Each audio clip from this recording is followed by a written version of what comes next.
Welcome everybody. Really warm welcome to each and every one of you. I know that I know some of you, and there's some of you that I don't know and I haven't met yet, and I'm really looking forward to that, and especially welcome to you, and welcome to you if you're new to Gaia House. So welcome to the retreat, welcome to Gaia House to everyone.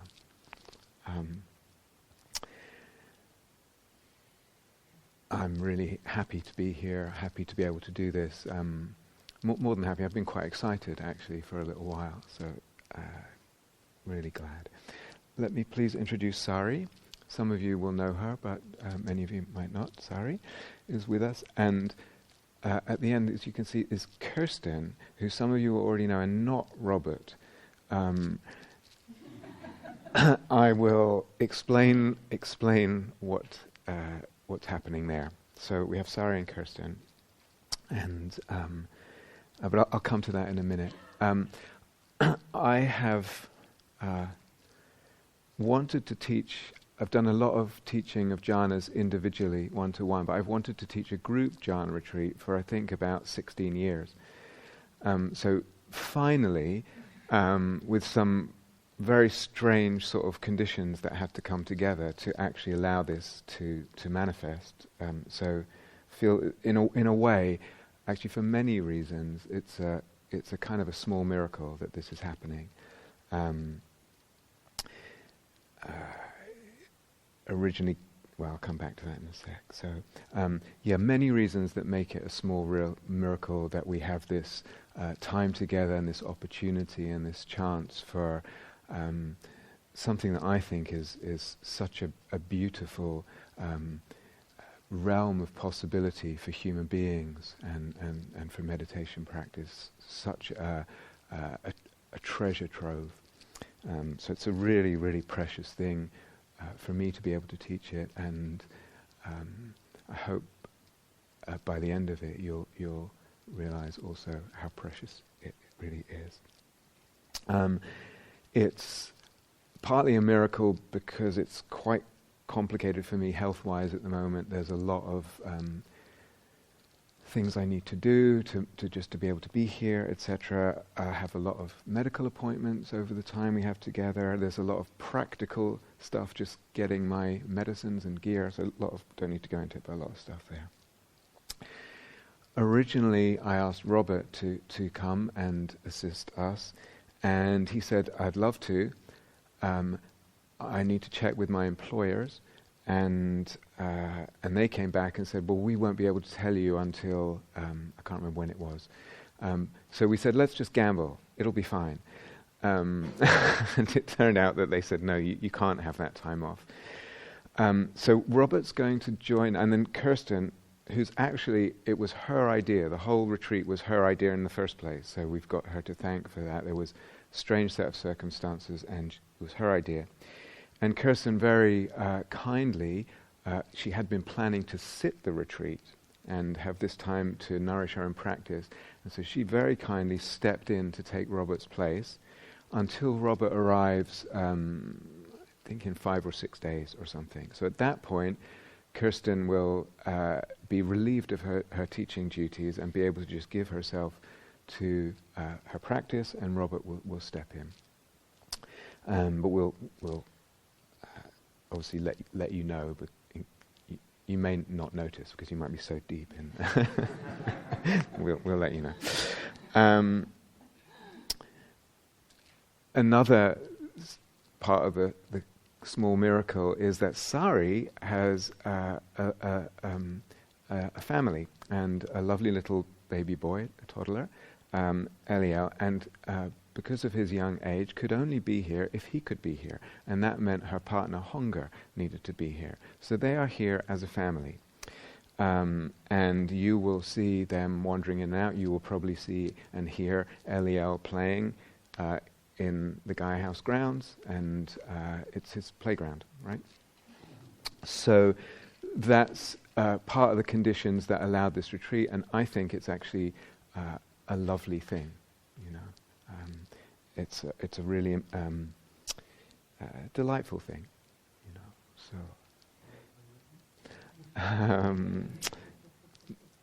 Actually, ask the teacher. Ask the teachers. Seriously, yeah. Because a lot, what I'll get into, a lot about this practice is very individual. Okay, it can sound like formulaic or technical, whatever, but there may be reasons why exactly that sort of thing at some point might be really helpful and actually not so helpful for or the same person at different times, So, but generally, he's going to be around. You'll see him, you'll hear him, and it's a delight. Yeah? So tonight, quite a lot I want to get through. So I hope you all had a good rest and are feeling bright and refreshed. I want to say mostly stuff about orienting to this retreat and what that involves and things to bear in mind during the retreat. So originally, part of what allowed this retreat to come up, I can't remember exactly, was that Gaia House was going to shut down for a period for some major building renovation works. And somehow, and Kirsten had this idea, and I can't remember exactly, and then they asked me, well, would you do this while that's going on? And of course, so Gaia House is going to be a building site with da-da-da, and you want me to teach Jhana Retreat? And I said, sure. Because, and I really want to emphasize this, it's okay to have noise. Right from the beginning, we got a different attitude. We're not coming in here, putting the blinkers on, putting the earplugs in, anything, if it's all bothering me, I just want to shut everything out. No, there's an attitude of openness and inclusivity. We do not want our jhanas, our samadhi, to be brittle. You know what brittle means? It means something shatters very easily. We want it to be soft, pliant, open, open-hearted, etc. One of my teachers, Ajahn Jeff, some of you will know him, when he moved to Thailand to become a monk, so he'd hardly meditated before. He was in the monastery, and this monastery had just moved. In fact, they were building a new site for it. So where he learnt to meditate initially was a building site. And it was just like, no one was like, oh, that's a terrible problem. It's just, it's fine. What's the problem? So a different attitude to all this. That's much more about openness, not brittle. And so Eliel, Sari's son, that's all part of it. When someone asked the Buddha, or in the context of his teaching, I can't remember exactly, he said it a few times, what does jhana depend on? What does samadhi depend on? And he said, it depends on happiness. Jhana depends on happiness. Now he could have answered all kinds of things, and a lot of us would expect him to answer, it depends on really nailing your mind to something, and then you'll get to jhana, right? That's the way most people think about it. Or it depends on getting away from people who make noise, and being in maybe a sensory deprivation tank, whatever the Pali for that is. But he didn't say that, he said dependent on happiness. So that's interesting, that's really interesting to reflect on. I have a sense that many of the things I will say tonight, it's possible that you may not realize just how significant they are. I know I haven't met some of you yet, and I'm already insulting you, but this is somehow we have to get the view right. We have to get the view right. The view is the platform, and the whole relationship right. So if I say something like that, or the Buddha said, jhanas depend on happiness, that should set you thinking. I see some of you writing it down, it's important. So, now I have to take that with me through the retreat, because that has implications on a moment-to-moment level, on a micro-moment, about your choices, about your attitude, about how you're relating to whatever it is you're paying attention to at the moment, the breath, or whatever it is.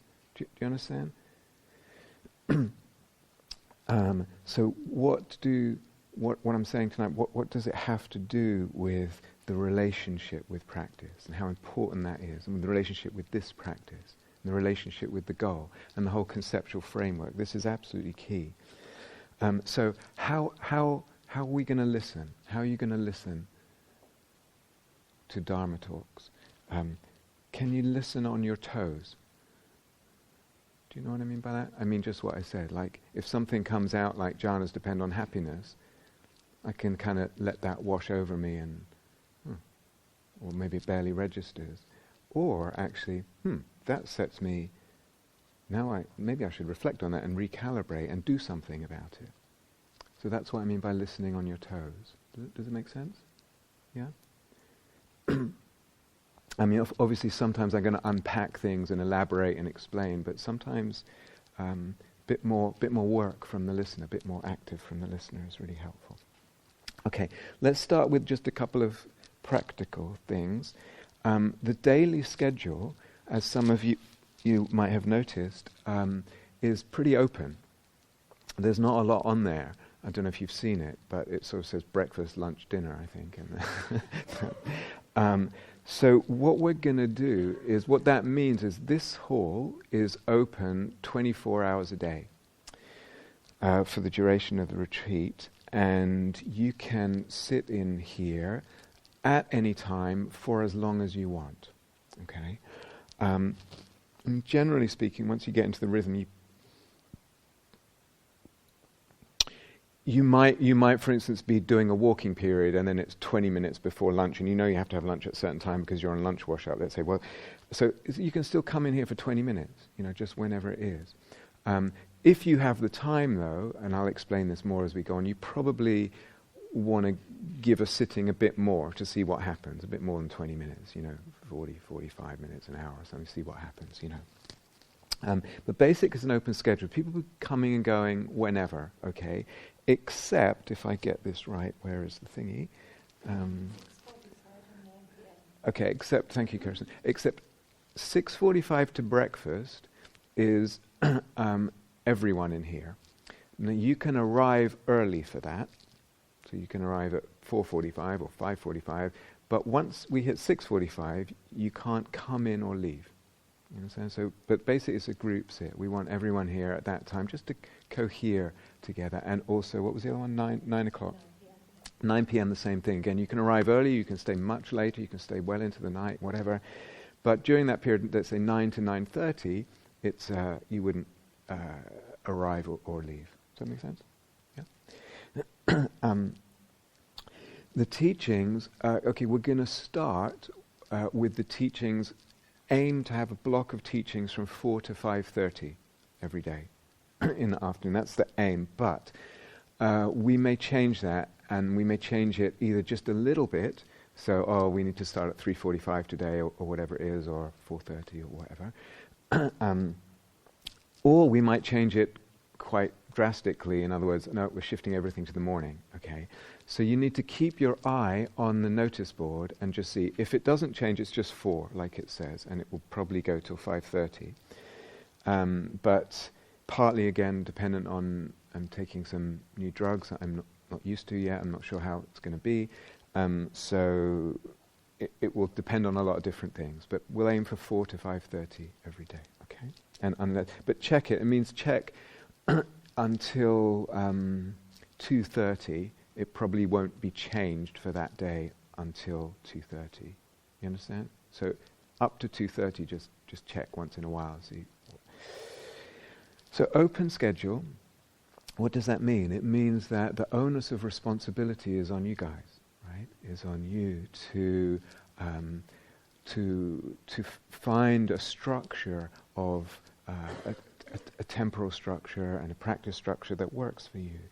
The onus is on you to be responsive and sensitive to your practice and the needs and the ebbs and flows and the ups and downs and what is needed right now. Do I need to go out and do some walking? Do I need to sit longer with whatever is happening? Do I need to actually go for a walk and open my mind and touch the beauty and be touched by beauty?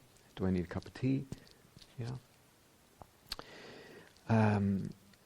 What it also means, having an open schedule, is that obviously try and be relatively quiet when you come in. But basically, people will be coming and leaving at any point, and so the job of the comer or the leaver is to try and be relatively quiet as you set up your stuff and leave. And the job of the person who's already here when there's a comer and leaver is to be spacious. And it's part of that, we're not into brittle jhanas, we're not into brittle samadhi. You understand? It's cool. Someone's coming to practice, how wonderful. Right? This is really, really important. Don't underestimate how much particularly a jhana practice can get derailed into into a kind of a burrow tunnel of irritation, for example. When you set up goals, that can happen. So 2 jobs for the person who's here: openness, warmth, welcoming, non-brittle jhanas. The job for the comer and goer is, I'm relatively sensitive. People are practicing. You understand? Okay. So one of the interesting challenges of teaching a group retreat of jhanas rather than teaching it individually is that you all are at completely different levels, have different backgrounds in Dharma in terms of what you've been taught, and different amounts of experience with the jhanas. It's a room full of everyone's different. How to teach a group that has different levels like that, and different backgrounds and different experiences. Since they're taught a lot individually, and usually when I teach individually, I don't even use the word jhana for a while. And I might not even use the word piti. Some people will talk about these words, piti, it means rapture or ecstasy or something like that. Well, I don't even use that. I'm more just listening to what the person is reporting. And if they use a certain word, or it feels bubbly, then I'll go with that. And then really work with their vocabulary and their sense of things and their experience as it unfolds. And at a certain point, we introduce the jhana language and framework and map. So that's not really going to work for a group. So still there's this challenge, how to do that. So there will be interviews, and we'll explain later tonight, I think, about the interviews, how that will work. Plenty of interviews, in fact, lots and lots of interviews. So lots of chance to really ask and get a lot of feedback, get a lot of guidance about all kinds of things. But there will also hopefully be quite a few Q&As. So a lot of chance for you to ask in both the interviews and the Q&As whatever is pertinent, whatever is relevant to your practice now, at that point. Yeah. So in terms of this, you're all at different levels. Take advantage of the meetings and the Q&As, yeah? Because the teaching will be moving along at whatever rate, and it's only going to kind of coincide at a certain point, with where you're at and your trajectory. So we're open to teaching, we will be teaching all 8 jhanas, and we want to emphasize keeping them really alive. So it's not like you do one and then you forget about it because I'm just into the 8th jhana or whatever. We want to emphasize keeping them alive. What we also want to emphasize, the way of what I want to kind of encourage is each of us to find the playground at your edge. Your playground at your edge. So I'm going to explain more what I mean by that as we go on, and tomorrow, etc., and other days. But so it means like where is the edge that I'm kind of learning new stuff? I've mastered this, and I'll explain what I mean by mastery. I've mastered this before, and now this is my edge. I can kind of get it sometimes, and kind of it's not what I really have, what's just no hope of doing. It's at my edge. And that becomes your playground. That's where you hang out most, and that's where you work, and that's where you play, and that's where you learn. So each of us needs to find where that playground is right now. And most of your time you will spend in that playground. Now, in terms of the teachings, let's say that playground is, I'm just learning how to get into the first jhana. Okay, great. That's absolutely fantastic. And that's your playground. You need to probably be there for a while. And a few days later, I might talk about the first jhana. It's great. It's right on target. And then you're still in that playground, and you need to be. And now the teachings have progressed, and I'm talking about the second jhana. Fine, no problem. You stay in your playground, right? You understand? This is a different way than some of you might be familiar with. But I really want to emphasize that. People are so different with jhanas, but really 1 month or 2 months of retreat time, it means you're doing nothing else but meditate, is not too much to learn one jhana. Okay, so we have 3 weeks, which is a fantastic amount of time to really, get a sense of territory and material and open new things. But in terms of the way I want to teach, and I'll explain why as the days go by, I want to emphasize this kind of playground idea. We're kind of, pacing is really important. It's part of the art. Yeah. So, what's this going to mean in terms of listening to teachings? Does it mean you take notes about what might be relevant for you in 4 days' time, or 2 weeks' time, or it's a little tricky, but basically you're going to get a lot of material, some of which is not relevant for you now. And we can say, I'll listen to the recordings, or you could make notes. I mean, you can always ask, of course, but I don't know any other way of doing it, or any other way of doing it in a way that I would feel is fruitful. So everyone's going to have that issue at some point.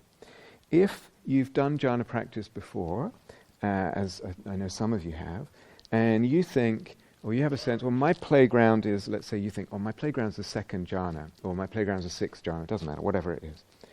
Please, in the next few days, if you have a sense, now I know all the rest, that this is where I'm at, please check with one of us and get it sort of confirmed, if you like. Because people mean very different things by jhanas, and people mean different things by mastery and where we're at. I will explain why I feel this is important, but just come and check.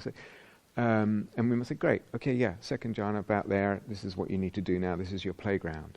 Or you might feel like, it might work both ways. No, I only know the 2nd jhana, but my playground is the 6th jhana, and actually we feel, actually in terms of the kind of level we're talking about, or mastery we want, reckon you're around the 2nd is your playground, yeah? So just come and have that kind of dialogue with us, yeah? Or it might be the other way around. You think, and we say, well, no, that's cool, you've got that mastered, you can go on to beyond where you think you are, or whatever. Does that sound okay? So but just check, because this idea of playground is really important to how things are going to really kind of ferment in a way that's going to be really fruitful. How the seeds are going to get planted, so that they really bear, lovely, nourishing, lifelong nourishing fruit. So that's why I'm emphasizing this playground business, and I'll come back to it. So you're mostly in your playground until you kind of get mastery of that level, and we'll explain what we mean by mastery. You might do, let's say it was the 3rd one, you're still going to be a little time in the 1st and the 2nd, if the 3rd is your playground. And occasionally the mind or you will just, something beyond it will open, and great, have a little fun occasionally. But mostly this is my playground, this where it's delineated, yeah? We're going to teach, I'll explain all this again, but we're not going to teach like, okay, let's say it's the 5th jhana, then every time I sit down I have to go breath, 1, 2, 3, 4, and then the 5th or whatever. You can just dive right in, or, yeah. So we're not going to, it's really, most of your time is in your playground. And even if you think, oh yeah, it's that, whatever, still there should be really quite helpful teachings pertaining to what seem to pertain to levels that are below where you're at. So everything we have to say about really basic practice, working with the breath or metta, whatever it is, that should still be useful to you in even if you've gone beyond that. Yeah. So the way I would see jhanas is they're potentially lifelong explorations. There's so much gift available there, so much profundity of resource and beauty, so much subtlety to explore, so much to explore that's actually you don't find written. It's not in the suttas, it's not in a lot of other stuff that you find written. There's all kinds of possibilities here. So I'd like us, I'd want to invite you to have that really long view And part of that long view is this playground business. Okay. If you've been on retreat at Gaia House before or lived here or something, you might know that you can get to Newton Abbot that way. Up towards Denbury on the lanes, it's south. You might also know that you can get to Newton Abbot that way, north. You can also get to Newton Abbot that way, east, and you can also get to Newton Abbot that way, west.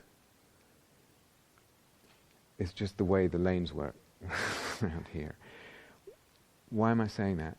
Partly because I would say that first I thought, well, if you can get to the first jhana, then they're all open to you. But actually I'd like to even modify that statement and say, if you can get piti, if piti can arise, if this well-being can, like this lovely well-being can arise, then the whole territory is open to you.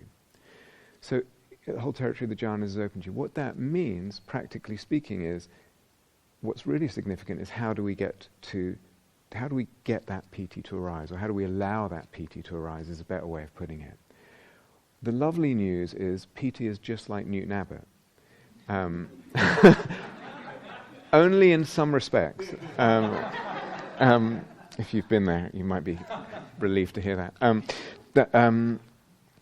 Meaning that it doesn't really matter how that piti arises. And I would say anything goes. Anything goes. So any kind of, quote, concentration practice that you might have heard of already, or that you haven't heard of, or whatever. It might be an insight practice, it might be something else, it might be something that you describe to someone and they're like, what the hell has that got to do with concentration or whatever? If it gives rise to that piti, if it allows that piti to open, it's great, it's good. Yeah, we will give more details to what I'm saying now. So there's all these different possibilities, and in the first few days of the retreat, a couple of things. I'm going to put out quite a few different possibilities of what I want to call a base practice or a springboard practice. So like breath or metta or insight practices or whatever, or different ways of working with the breath, energy body, etc. These are what I might call a base practice to work towards getting into the jhanas or a springboard into piti or whatever.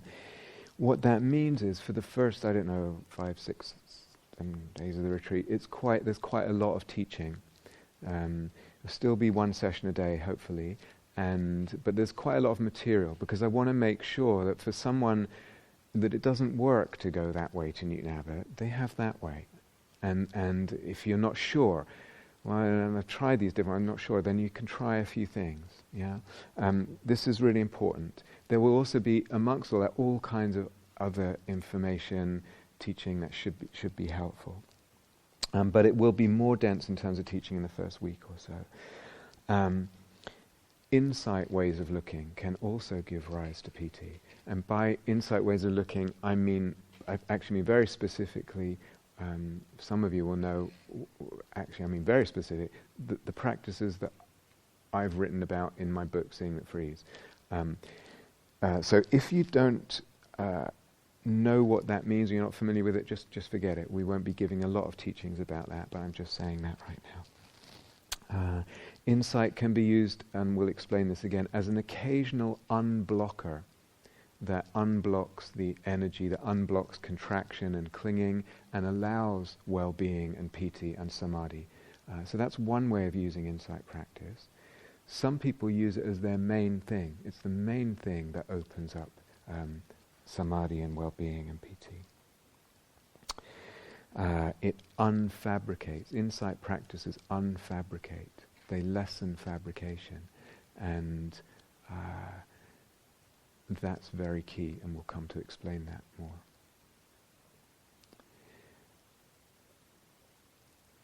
Excuse me, is everyone here?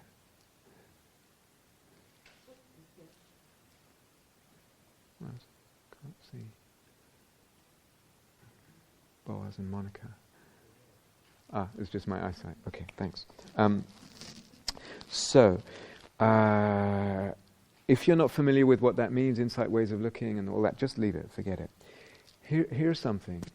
If you already know that practice X, whatever practice X is, reliably and easily for you takes you into jhana, or gives rise to piti that's kind of stable and you can work with it.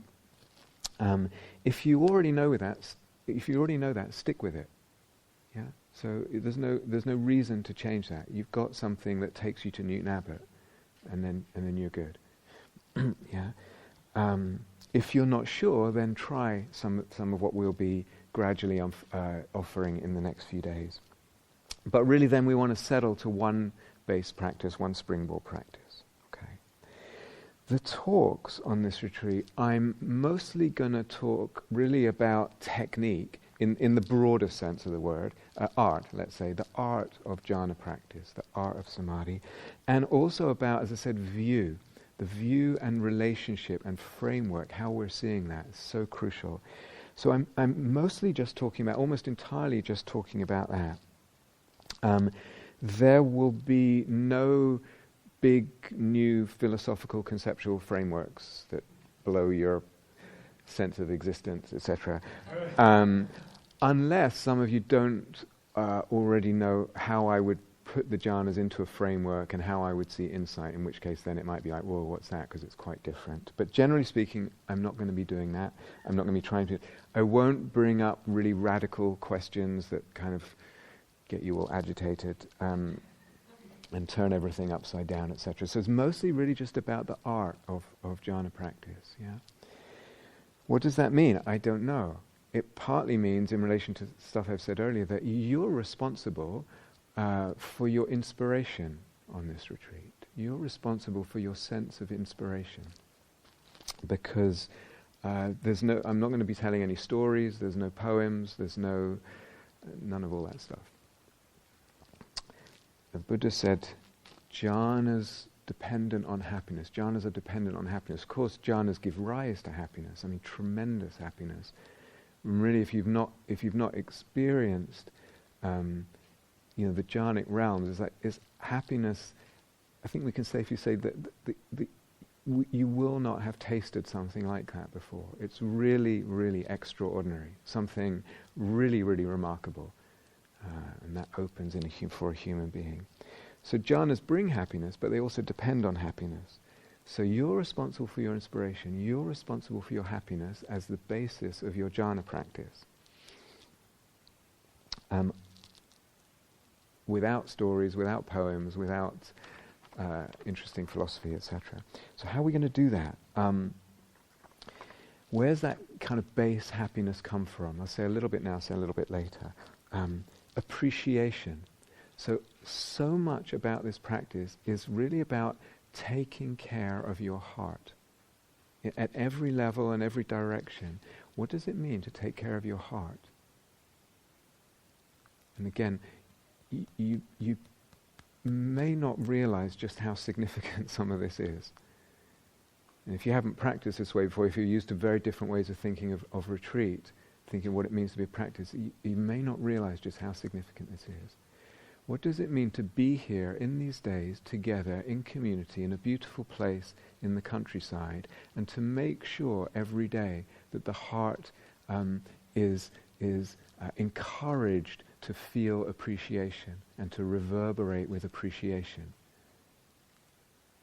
for your fellow meditators, for the Dharma, for the Buddha, for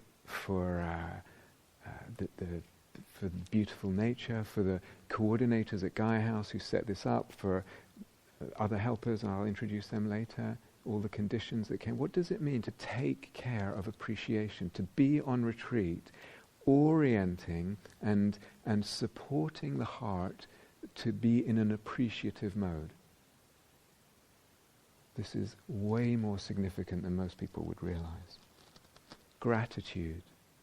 This is all part of the same thing. Taking care of inclining the mind and the heart to gratitude, to seeing what there is to be grateful for and to feeling that gratitude every day. A number of times. You can do it formally, you can do it informally. It could just be woven into your natural way of being. Hopefully it becomes that. Beauty is so important. The heart, the eyes, the senses are open to beauty.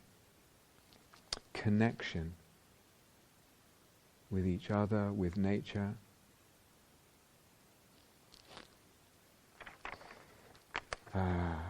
Openness, generally openness of being, openness of heart, love of the Dharma. These are the kind of things that nourish, that will allow that base level of happiness on which the jhanas can then be built or open, whatever metaphor we want to use. In a word, mudita is the Pali word. So oftentimes it gets translated as sympathetic joy. I would prefer the translation appreciative joy or spiritual joy. It means it's not just the joy in someone else's happiness. It's really all those. It is that, and it's all those things I just talked about as well. That's what mudita means in its broader sense, and that's, I think, how the Buddha meant it. All that, while at the same time your primary focus and your primary intention, and you're spending most of your time doing jhana practice, working on that in formal practice. So yes, connection with nature, but if you then... Let's get the mic. Okay. So yes, connection with nature is important. If then you feel moved by the great Devon god of mud and rain to create a great mud sculpture outside to express your connection, no. Not on this retreat. Another time, great, and it might be, it's really soul-making. It's another time, okay? Most of your time is in formal practice doing jhana, doing towards the jhanas. But the heart is open, and you're taking care of that nourishment. You understand? Or similarly, like connection with each other. It's a silent retreat, and I'm going to speak about that. So most of the time is formal practice, and can I have that openness? Can I have that connection with nature, with each other, without having to kind of act on it? So kind of, let's say, disruptively. Open-heartedness, in a nutshell, the openness of heart, of soul, of being, easily out-trumps, let's say, focus or concentration in terms of its significance for jhana practice. Openness of heart, openness of being. And it's not to say focus and concentration is not important, but just relative importance.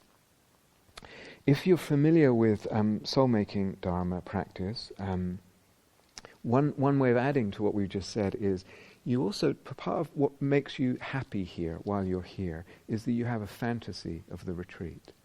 If you're not familiar with soul-making, just forget about this. It doesn't matter. I'm not going to explain it. I'm just throwing it out very briefly. Just don't worry about it. But you need a fantasy in the good sense of the retreat. You need a fantasy of yourself as a practitioner. Juicy, soul-making, beautiful image fantasy of yourself. Something that's operating in the background.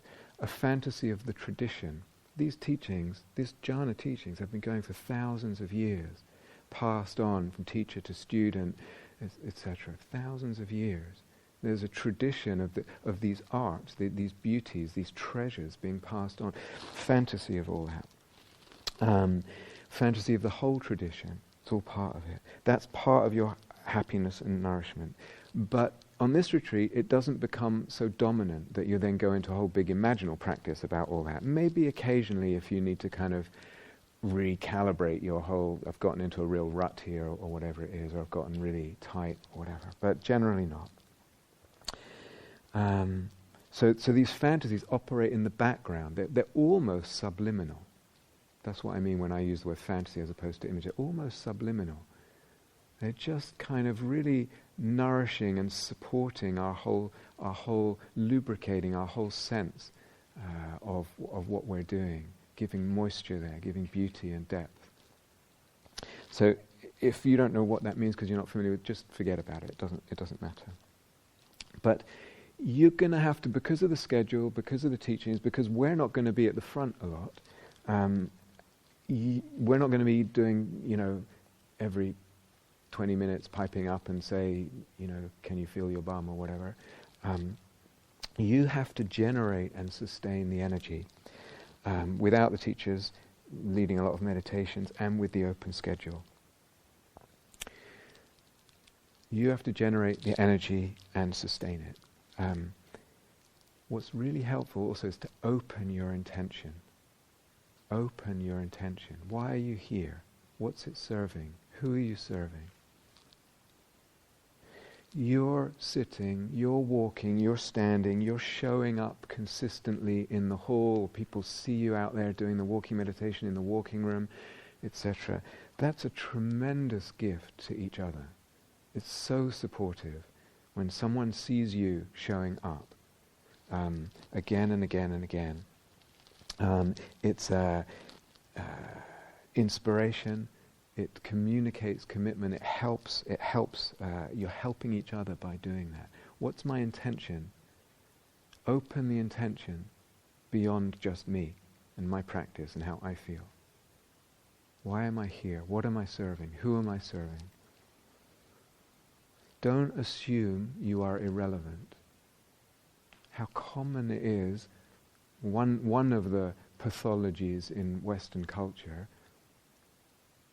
mixed with its opposites often, is to just not realize how relevant we are, how we make a difference. Yes, you as an individual, your presence, your character, your soul, your vibe. Don't assume you're irrelevant. Don't assume you don't make a difference. Don't assume that in silence you don't make a difference. So open up the intention. This is really important. And again, it could be just a natural part, it could be something very brief, it could be something you do formally again and again. And then of course the intention for all beings. Why are you here? Who are you doing this for? Who are you serving? What are you serving? Again, your happiness and your equanimity. You set a goal, I heard about these jhanas, I want to get them. And then it doesn't go so well. And then we need equanimity with that. That's the whole thing. We're going to talk about it. Part of what gives us equanimity is I'm not just doing this for myself. I'm showing up when it is going really not well and it sucks and it's raining again in Devon and whatever it is. And I'm doing this for other people. That's part of what keeps you steady through the ups and downs. You understand? Open up the intention. Okay, does everyone know what the word inertia means? Anyone not know what that means? Okay, watch out for Henrik, inertia. What's your first language, Henrik? What's your first language? First language, Swedish. Does anyone know the Swedish for inertia?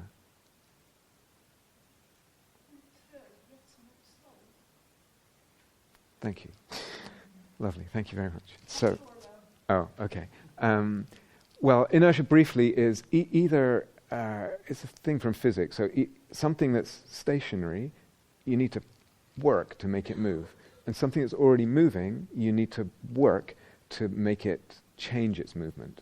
Either stop or go in a different direction. So what I want to say is watch out for inertia. Watch out for inertia. How often, especially a lot of you have been practicing for years, if not decades, and how easily we can kind of just do what we usually do.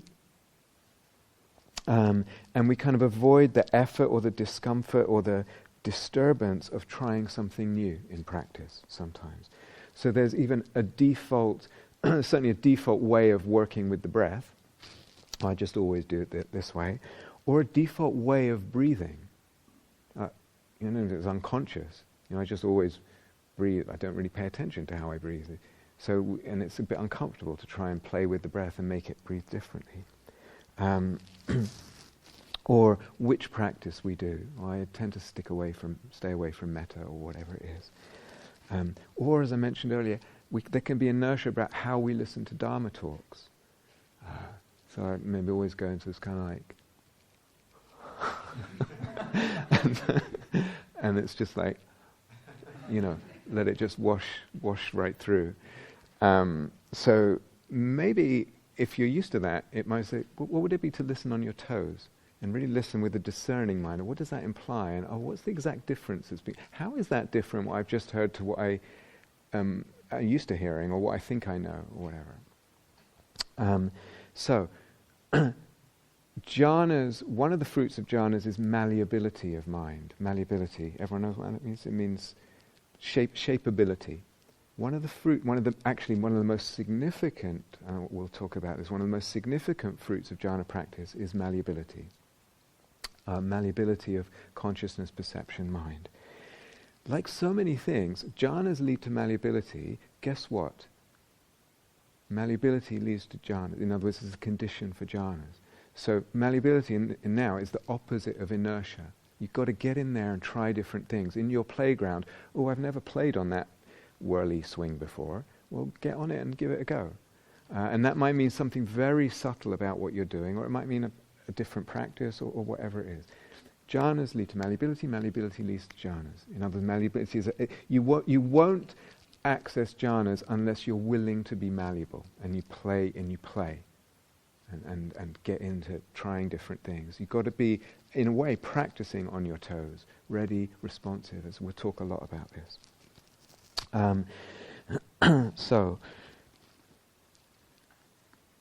So malleability on one hand. At the same time, with it, we want firm, clear, simple intention or resolve. So it's a kind of complement to malleability. In other words, we are here to do jhana practice. I'm very clear. That's my priority. That's what I'm here for. And that's clear. It's very simple. It's complex what it involves, but the intention is simple, and it's a resolve, and it's firm. It's clear, simple, and firm. Again, this is immensely significant. It doesn't sound like a big deal. It will make or break your practice, dependent on some intention. If you're not kind of taking care of that.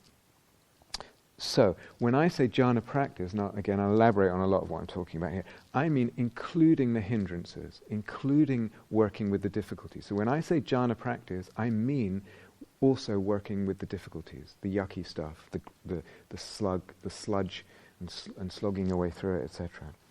I mean also, when I say jhana practice, the whole relationship with practice, the whole view of the self doing the practice and trying to do the practice.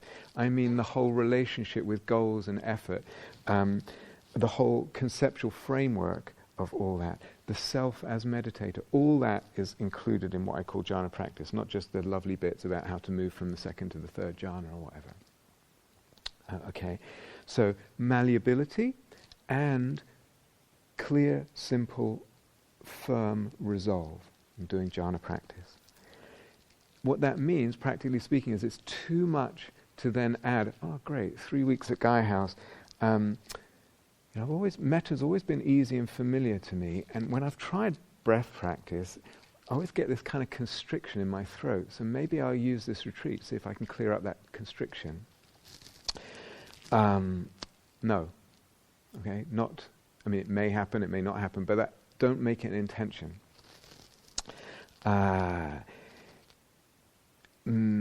Go with, as I said before, or to say what I said before in a different way, go with whatever practice is easiest for the well-being, the piti to arise.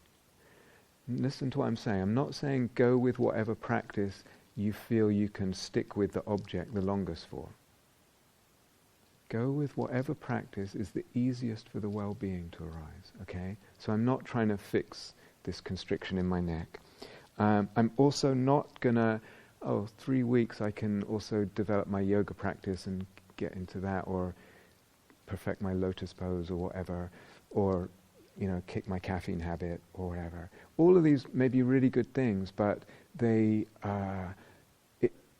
once we start expanding the intention that way, it actually, in a subtle way, it starts to fray something. Okay. Okie doke. So I mentioned the hindrances. And I really want to stress this point, I'll say it over and over.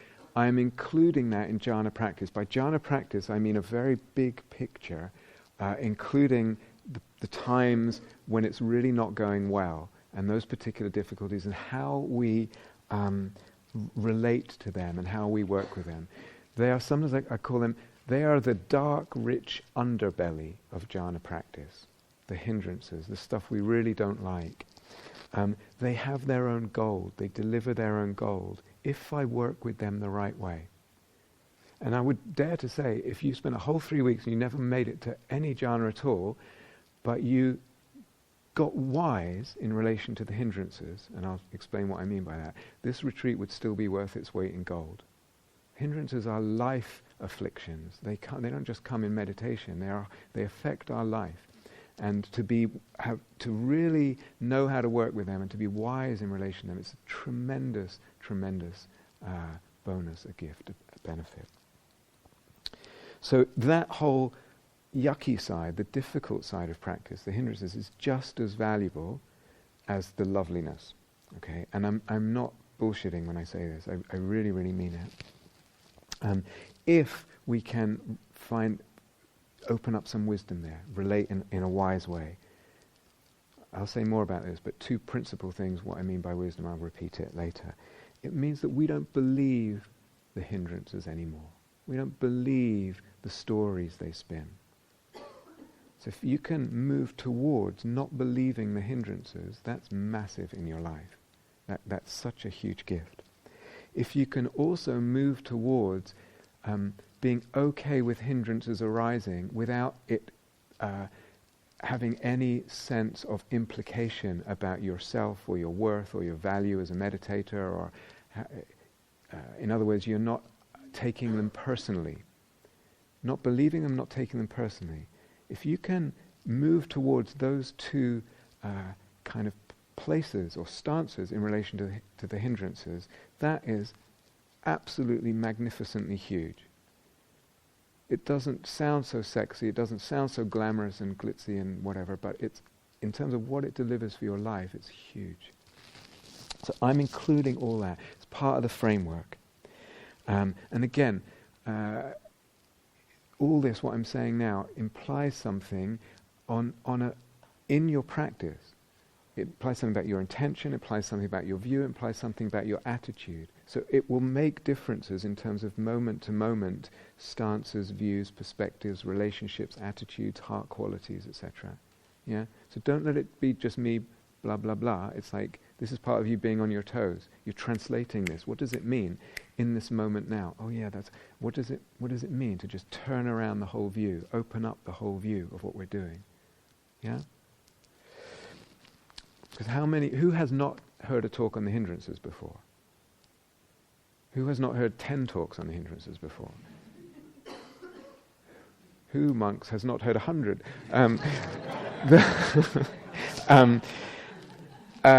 What we want is to change something. And the way we'll get into the hindrances more later on. Okay. Let's broaden this from the hindrances. Let's open out right now to talk about emotions, and particularly difficult emotions. In the context of a jhana retreat, context. I really want to emphasize that we're in a certain, or rather, I want to emphasize or offer a context for the whole of the path, and then place this retreat within that larger context. Okay. To me, I feel fundamental importance, absolutely, I feel really strongly about it. Our whole path, the movement we make, the opening, the learning, the development we make on the whole path, it needs to include a development, a deepening of our psychological awareness. Certainly in relation to ourselves, but also in relation to others. Okay, and that's a whole big subject. To me, that's part of the path. It's part of the path nowadays, much more so, and we can talk about this another time perhaps, or different than when the Buddha was alive. We have different psychologies. The whole sense of self is different. The implication is actually what liberation is something different nowadays. I'm not going to get on sidetracked by that, but we can pick it up. what it means is, these days, liberation needs to include a certain depth and breadth and capacity and sophistication and sensitivity with regard to what we might call psychological awareness of self and other. The whole path for me, and the way I would teach and portray the whole path, is it must include within that emotional discernment and emotional capacity. The heart is big and can hold a lot. It has a range, a whole range, emotional range, all kinds of emotions, not just these kinds. That there's in the emotional discernment that's part to me of what an awakened being has or does or is, that there's a tremendous amount of subtlety there with regard to the emotions and the discernment and the working with emotions. Also with regard to the emotions in the whole path, healing. That we are healing, we have healed, we understand that, we're capable of working with that. We can, I'm just making a list now, we're perfectly happy regarding the emotions as real and having real causes and relating to them and caring for them as real entities with real causes. And we're perfectly happy regarding them as thoroughly empty and not real, and not being really caused by real things. There's a range of view. And we're skilled in many different approaches and perspectives regarding the emotions. Okay, so this to me is the bigger context about, in regard to emotions, on the whole of the path. You understand? Now we're on a 3-week or whatever it is, 23-day jhana retreat. We're setting this retreat in context, in that much bigger context where we want all of that list of what I just said with regard to the emotions. Now, for this 3 weeks, our first choice with regard to difficult emotions, with regard to joy and things and peace, we'll talk more about this as we go on, but with regard to difficult emotions, our first choice is simplifying, psychologically simplifying and letting them quieten or encouraging them to quieten. Now if someone does that, if that's their only relationship with the emotions for the whole of their path, I'm not okay with that. I'm really not okay with that. But if someone doesn't know how to do that and cannot move into that gear, I'm also not so okay with that. Okay? When we allow the emotions, difficult emotions, to quiet, when we simplify all their complexity, and that complexity can be beautiful and very important at times, but on this retreat, this is what we're doing on this retreat. This is our primary, our first choice way of working, of relating. When we simplify and quieten them that way, there's still care there. We're not being hard or dismissive or brutal in any way. There's still care there. So it's the first choice. It's not always. So we're not always. There's some other options and second choices there. It's a temporary preference set in a much bigger context. Do you understand? Okay. Some of you, I know, have been working very hard recently as activists in different areas. Some of you I know in regard to climate change and all kinds of things, Extinction Rebellion and things like that, climate change, species extinction, whatever it is. And you may be, I don't know where you're at now, it's all very recent, it's all very much alive and in our faces. You may still be feeling that passion and that burning, and there may be grief, I don't know. There may be some grief around all that. It's around, it's up for a lot of people, I feel it. It's really important, that passion and that grief are really important. Some of you, certainly in this country and maybe even other countries, might be feeling grief, maybe even upset at the recent election here. You may not. some of you, and again I don't know, some of you may be feeling grief in relation to me and my situation, my health and probably dying, etc. And of course there may be other things that you're feeling are impacting the heart right now, difficult to bear. There's a sense of loss, of things falling apart or whatever. I want for you that you, related to what I said before, I want for you that you have a really very wide and deep range of approaches for your soul. I want that for your souls, so that you're able to open to grief and really open, but you're able to hold it and hold it well, hold it in a way that heals. I want that for you. And I also want that you can decide sometimes not to pick it up, and instead go for the positive, the joyful, the jhanic direction, the quietening of emotions, which happens in jhana via joy anyway. You go through the bubbliness and the joy, and then things start to quiet. So here on this retreat, although I want all this for you, here on this retreat, as I said, the latter approach is primary, is quieting. So this is a big deal. There's no danger, I think, if you're not sure, there's no danger of not being able to find the grief later. Okay? It's important to say this.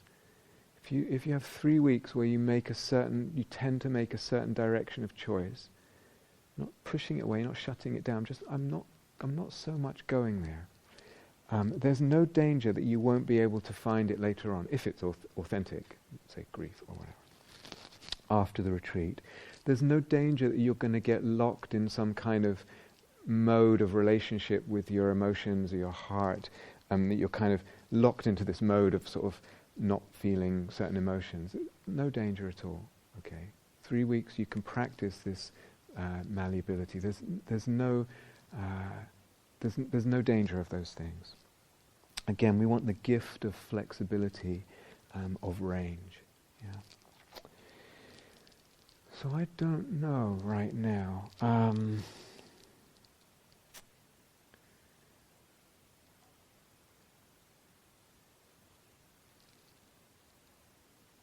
Yeah, let's take a few minutes, okay? I just want to just follow this up just for a few minutes. If there's something that has affected your heart, is affecting your heart, something to do with loss, anything, it could be in relation to nature, it could be in relation to social situations, could be a personal relationship or whatever, or loss or impending loss. If something, you have some sense of something is falling apart or potentially falling apart, some grief, some overwhelm, if there's something like that, just let's take a moment, just maybe come into a meditation posture, just for a few moments together. I want to do something.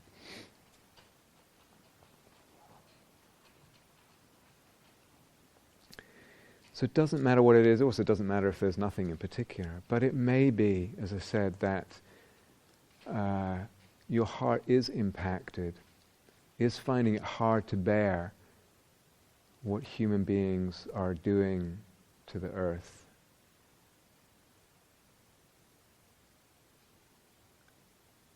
To our own, the ecosystem, the planet that keeps us alive and sustains our civilization, what we are doing to the other species.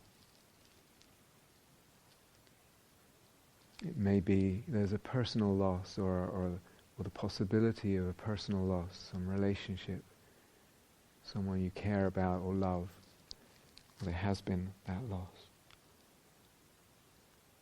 It may be that you're feeling grief or dismay or anger at some of what's going on, or what goes under the heading of political, but it's not really political, it's ethical. The rise of nationalism, racism,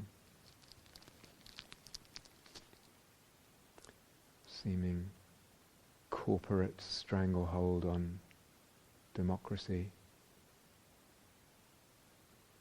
simply the prevalence of stupidity. And anything like that. Just in your meditation posture, let the uprightness and the firmness of your posture help you. These are big deals.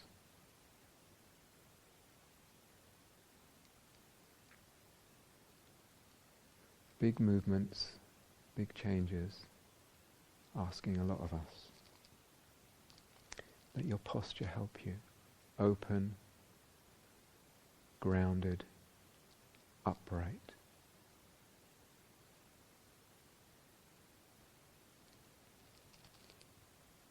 So bring whatever it is, or whichever ones of those, bring them to mind. Just bring them lightly to mind. You don't need to get into the whole story. Just get a sense of what is happening, what might be happening, and how it affects your heart, how it affects your soul.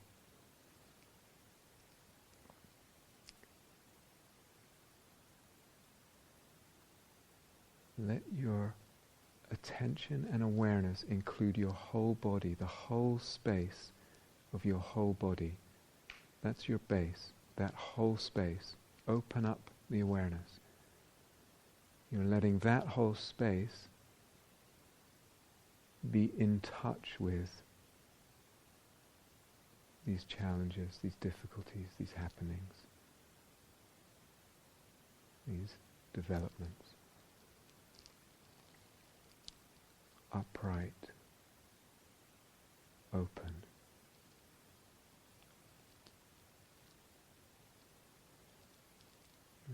Just notice how your heart is right now. Whole body. Keep that whole body space open. Keep opening the whole body. Don't let it shrink. It will shrink. Keep opening it. And feel your heart in response, or how it responds to these situations, whatever it is. Let there be a little spaciousness, a little softness around your heart's response. Whole body.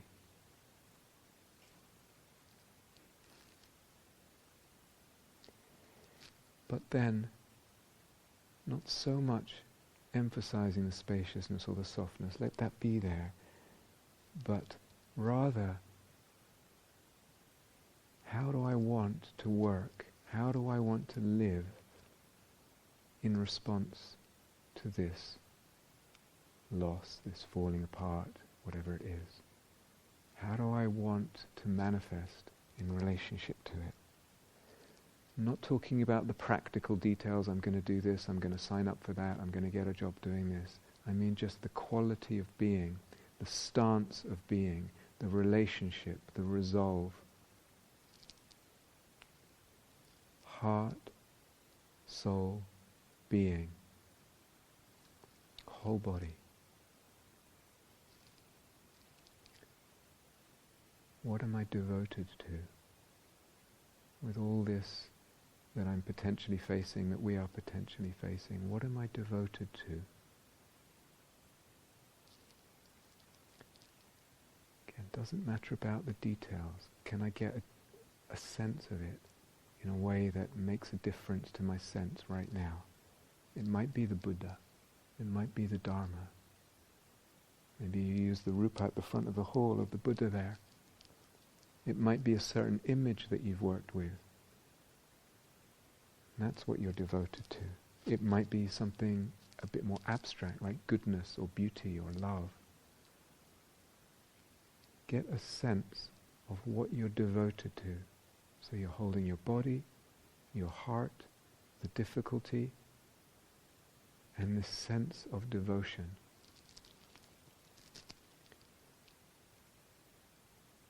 Can you sense that devotion in the body and in the way it shapes the body, in the way it energizes the body, in the way the body forms itself around it, in the way the body aligns with that devotion?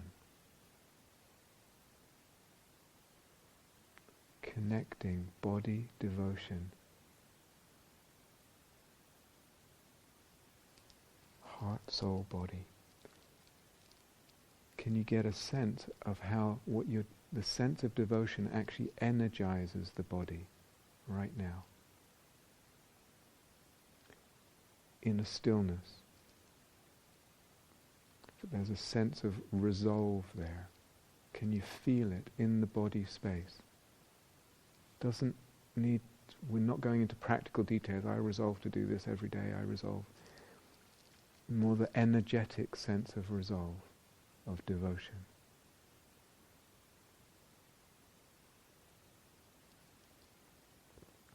Can you feel in the sense of devotion, in the body, in the sense of resolve, can you feel that there's strength there?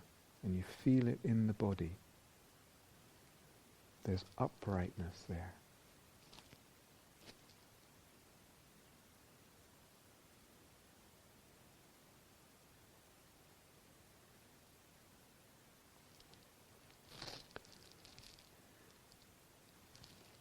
I'm not suppressing anything here, but in this alignment of the heart and the mind, the soul, the being, the body, with what we're devoted to, in relation to what is difficult.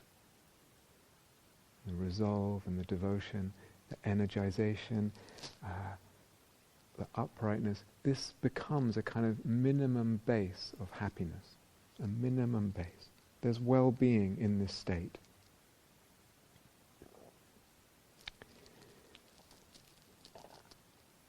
Equanimity is here, well-being, uprightness, energy, etc. In relation to what we said with this, certainly with regard to jhana work, this kind of basis of strength, of stability, of a very base level of happiness there.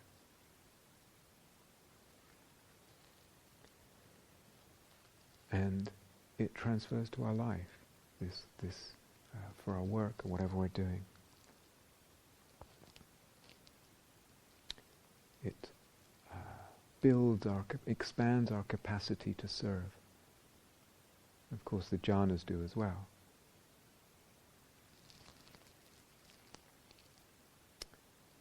Okay. So you can just gently come out of that now.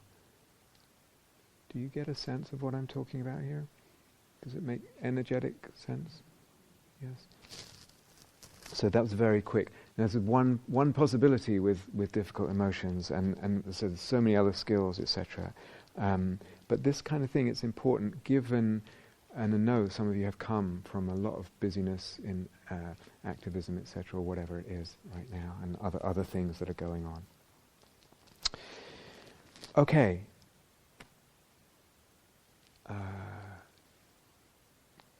Kirsten, oh, sorry, which one were you? We'll move after you do your thing.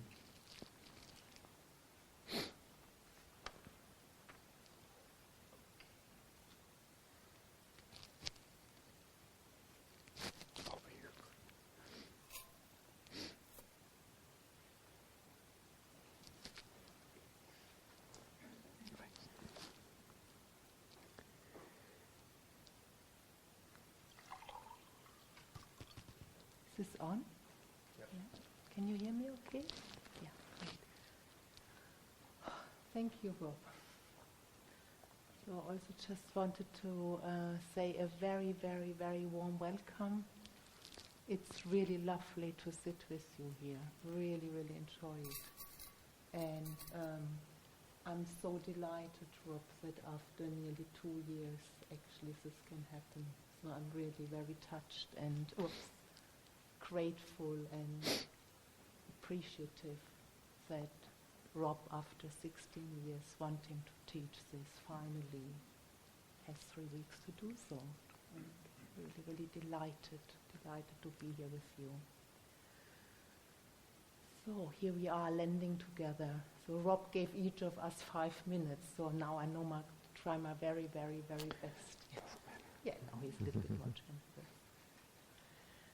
So what I would really like to speak a little bit about is how we create this container together You know, and it's really so lovely for me to sit in this hall and already having a sense of being welcomed in this vessel of Gaia House.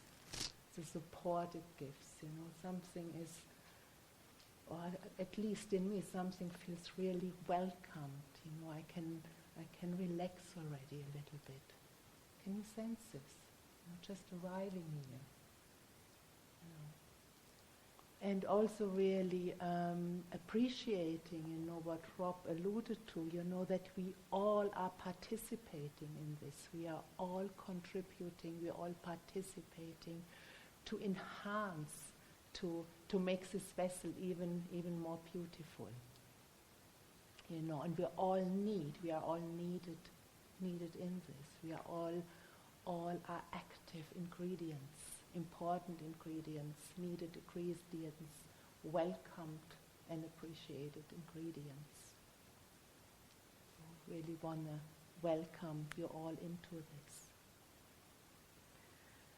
And I think one very beautiful ingredient is although this shared intention of non-harming.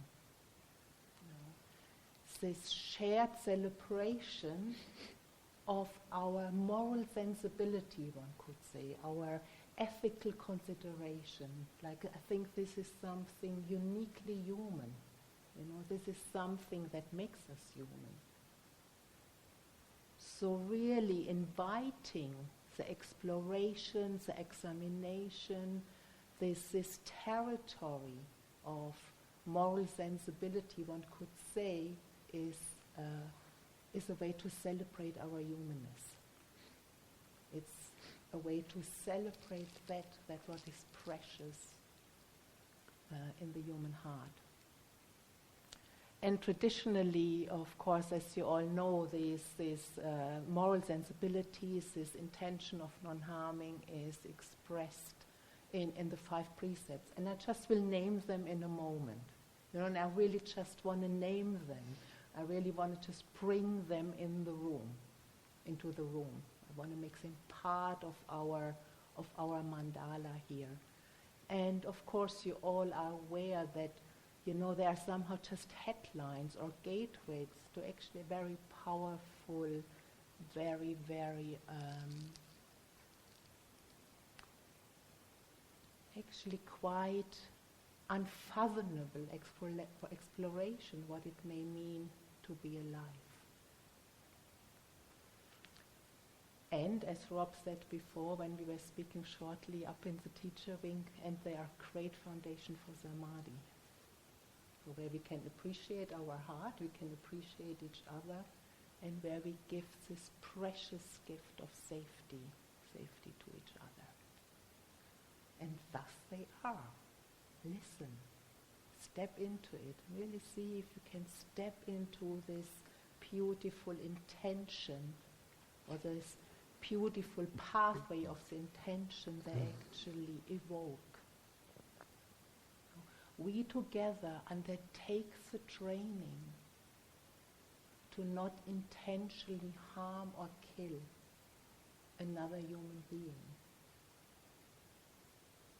Really resonate with the beauty of this intention, this point of reference. We together here undertake the training to not take what has not been freely given, and to respect each other's property and respect to all that is given to us. We undertake the training to not harm another with expressions of our sexuality. This doesn't mean make my sexuality wrong. It is a moral statement. But we give each other the freedom not to look at each other in this way, so that we can be at ease in this way with each other. We undertake the training to not intentionally hurt ourselves and others with our words. And of course this might be mostly internal speaking. But we pay attention, how do we speak? In our practice to ourselves and to each other. And we undertake the training, we actually make the resolve. It's not a training so much. We take the resolve to not take any substances that cloud our mind, because we really want to explore the depths, what is possible for this human consciousness. We want to explore, we want to inhabit, we want to really know it deeply, what is possible here. And of course, this doesn't mean that you stop taking any medication. Of course, look after yourself. So how does this ring with you? Yeah. And when Rob was speaking, and I was just sitting here a little bit, first of all, to see already the appreciation in your faces, I don't think it's a projection. When Rob came in, just like a lot of appreciation to be here with us and with him. And then also maybe having this sense for a moment to appreciate each other in our intention, in our precious gift of that people can actually feel safe around us. This precious gift of the intention of non-harming. And delighting, to be welcomed in a community where this is a shared intention, but also I think really, really important to delight in the goodness of your own intention, to delight, that your heart actually feels really moved to incline itself in this way. Thank you. And really looking forward to practice with you. And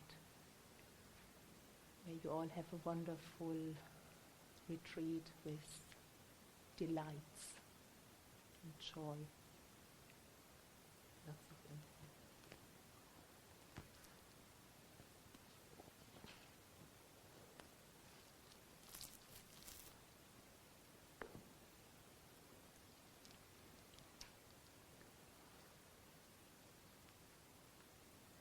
Hi everyone. It's really lovely to sit here together, and I felt so much appreciation listening to Rob and being here together, starting and embarking on this journey together. A really, really warm welcome from my side as well. And at the same time, with appreciation, I can feel a sense of little bit of wobbliness sitting for the first time on this side in the hall of Gaia House, instead of that side with you. But seeing all your friendly faces brings so much encouragement, and I feel a sense of support and friendliness and heartfulness in the hall. So I'm very much looking forward to our time together, journeying through the territory of jhanas and all the exploration and sharing and learning together. And I was just wishing to say a few words about silence. Silence that is such an essential part of this retreat container, and also so much supporting what we are doing here together as we are exploring the mind, and as we are creating conditions for the samadhi, for the silence of the mind also to deepen. And hopefully the silence can be also at the same time a resource for us that is really deeply nourishing our heart and mind. Can be almost like a companion on the journey for us, hopefully.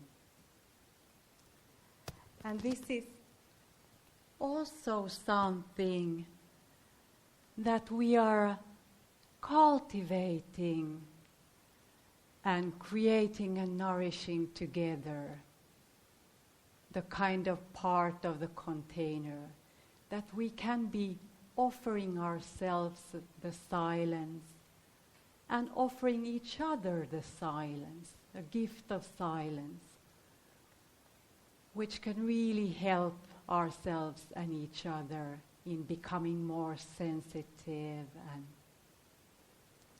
it's really so supportive. And hopefully we can still enjoy each other and feel each other's support as it was talked about. That we can support each other in the silence and feel a sense of community. It would be so much more difficult to do this retreat by ourselves at home. So we were thinking that there would be a practical way to support our exploration, a practice of supporting silence. And we are very much offering this possibility and also encouraging you to hopefully make use of that. And we will be bringing here a basket where you are very much invited and encouraged to bring and leave your mobile phones for the duration of the retreat. So you could bring the phone and mark it with your name, and we will take care of the mobile phone, and you will surely get it back in the end of the retreat. And this can be actually also part of this ritual of simplifying and renunciation and letting go, and also for the sense of creating the condition that can support ourselves and each other to make most of this journey. So this basket will arrive here, I think right after, but it will be at least available until tomorrow morning. It's there. Thank you, Nathan. And you're very welcome to bring your little friends there and leave them with us. And I'm really, really, really happy and grateful to be sharing this journey together and meet you in the interviews, and wish you all a very, very fruitful retreat. Thank you.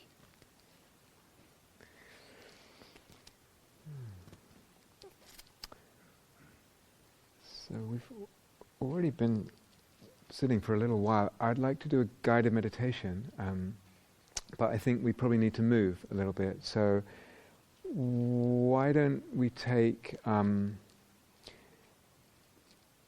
minutes and just move your body however you feel like you need, whatever's going to be good, because we're probably going to be, a little bit longer. So we're going to sit. So just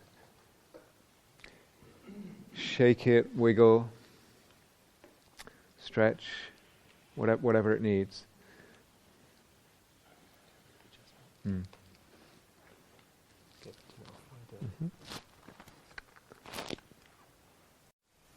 Thank you for listening. To learn how you can support the teachers and Dharma Seed, please visit dharmaseed.org/donate.